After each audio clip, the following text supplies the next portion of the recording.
Hello everyone, Brad Johnson here. In this video we're going to be talking about the myth of belief, intrusions, and energetic sanctity.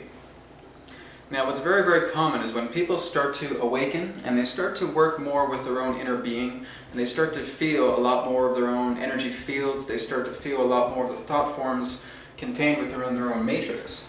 So let's just kind of create an example here.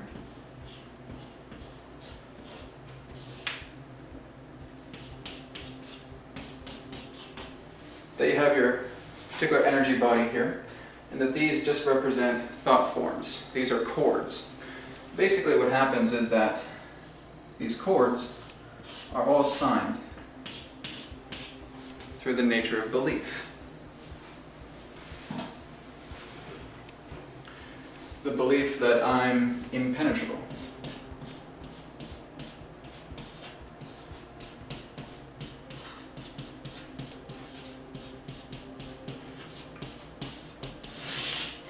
Well, if I believe in it, it's not going to happen, right? If I believe that I'm not going to get sick, if I believe that I'm going to be okay, if I believe that if I'm right at the edge of a cliff and I'd be able to take my next step, I'm going to start walking on air. These are the whole particular forms of belief that makes us feel that, again, we can't be touched. But unfortunately, that's just not the way it is. Belief itself has always been a forefront of reality. It has not been the entirety of reality. Belief simply represents the nature of the conscious self. So, as you are consciously aware of yourself, of your environment, of people within your environment, of the situations that you are manifesting, you create a forefront. And so, if we have a circle here, and then we create another inner circle, this very, very tight gap in between the circles represents your conscious self. It's basically only about 0.00001% of what you are. This represents the idea of belief. This represents the idea of the conscious self. Unfortunately, it's not about belief. It really is. We would love to feel that our belief is really what's going to navigate ourselves in through reality. It certainly serves as a forefront, but it's not the entirety of reality.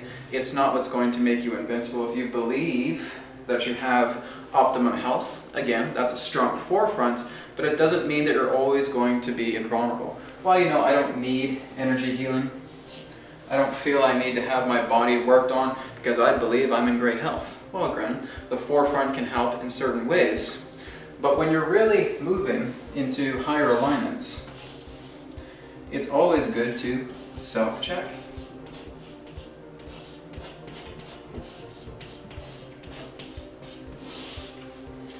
As you perform self-check, you're no longer going into the dance of arrogance that represents the state of belief. Oh, you know, I'm completely healthy, I never needed an energy healing before, I eat right, and nothing's ever wrong with me. Have you self-checked? Oh, no, I just believe it. That's just how I am, that's just how it functions, that's just how it works. I'm just okay.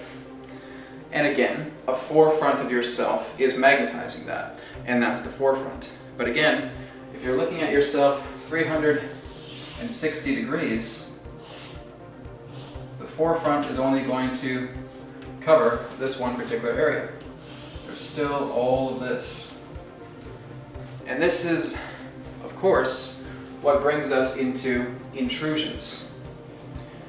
We are all susceptible to intrusions. We are all susceptible to energetic intrusions because belief really only allows us to see the canvas. It only really helps us to see the surface of what things are. Belief is incapable of diving deep, because when you start to dive deep into yourself, when you start to create self-checking, when you start to move more into your own centering of being, you understand yourself. You're going past the surface. You're going past the canvas.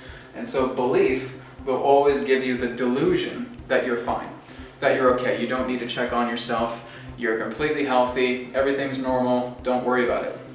And then we start inheriting a lot more of these particular thought forms. we start getting sick, we start getting ill. Now, this is a particular common effect pertaining to energetic purging. So I'll just call it EP, energetic purging.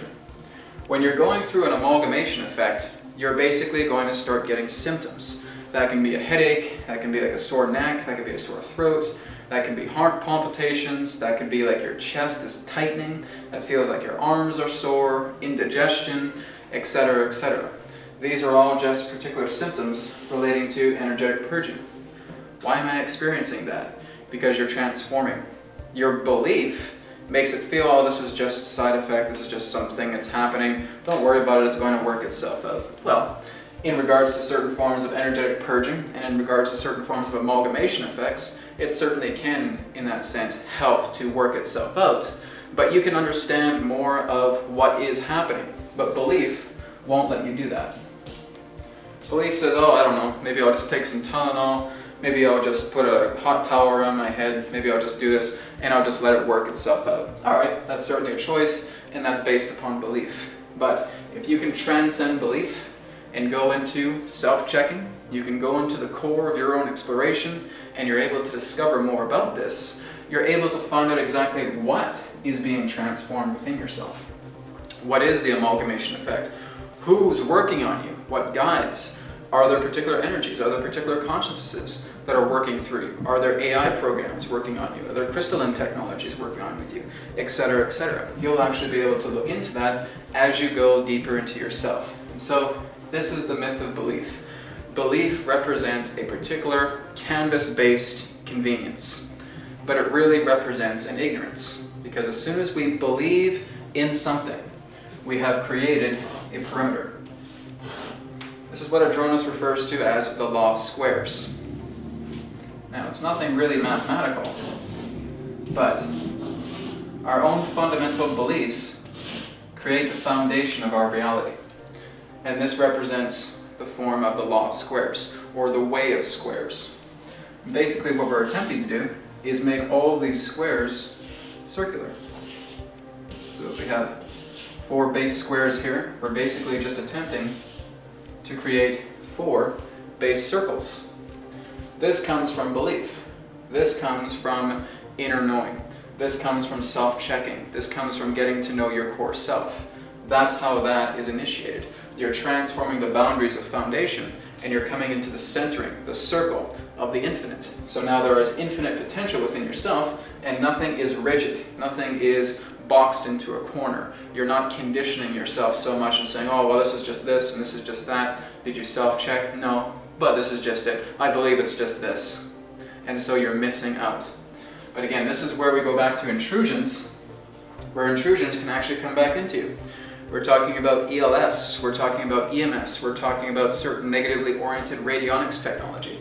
We're talking about psychic intrusion. We're talking about hexes. We're talking about curses. We're talking about spells. Now, not everybody may get a spell. Maybe not everybody will get some sort of voodoo curse. You know, that may not always happen. Is it possible? You bet it is. Simply because as long as you're orientated in the state of belief, as long as you're oriented in the state of belief, you again have this whole area here that's susceptible. Belief does not let you go deeper. It only creates a canvas. So it's just a little surface shield. Those particular intrusions of thought forms can come through. Well, you know, Brad, what about the whole idea about my thoughts and that I allow this to happen? Is there something with me? Is there some sort of karmic thing that's taking place here?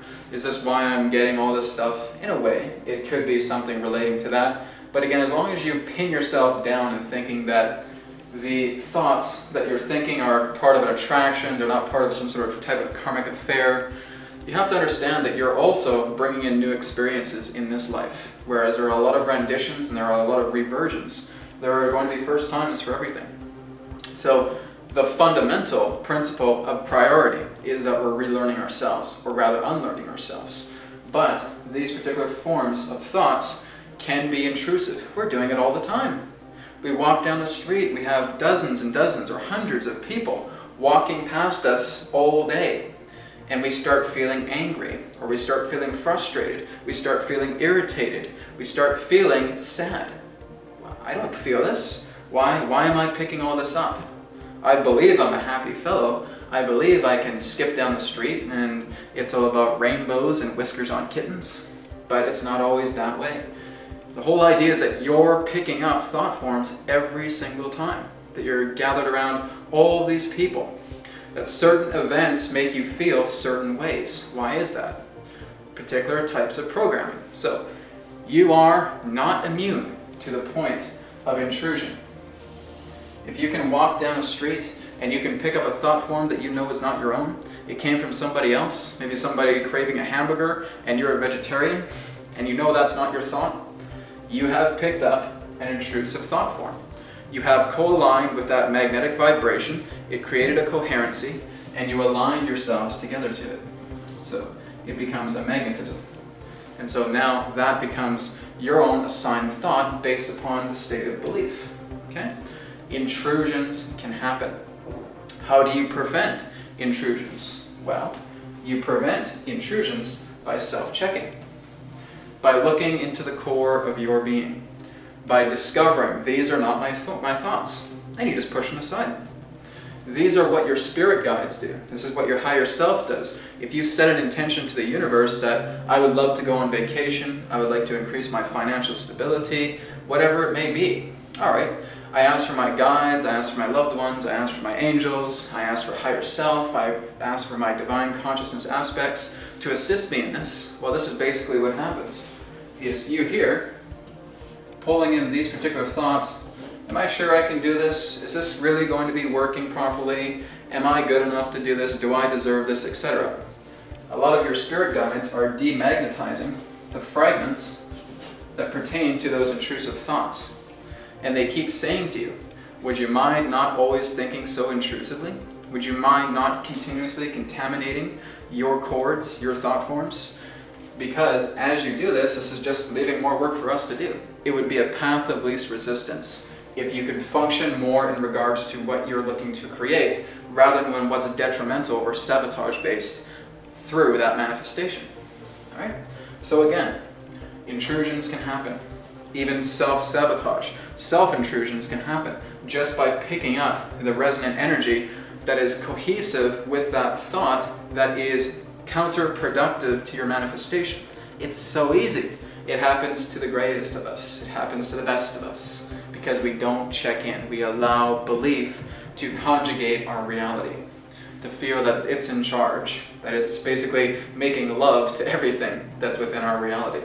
And that's what belief has. It gives the most form of control, of feeling that belief's in charge, out of chalk, that belief's in charge and that's just the way it is.